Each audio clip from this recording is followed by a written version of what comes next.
Assalomu alaykum, qadrli podpischilar. Men bugun sizlarga qimmat dorini sotib olmaslik haqida gapiraman. Qimmat dorini sotib olmang. Hozir sizga nima uchunligini aytaman.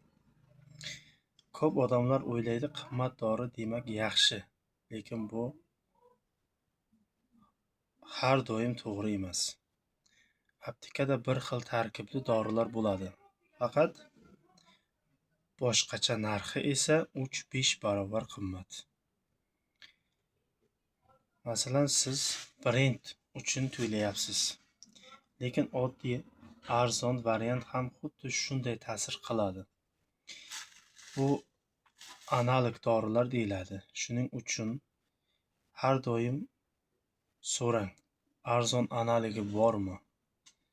Aks holda siz pulingizni bekorga sarflayapsiz.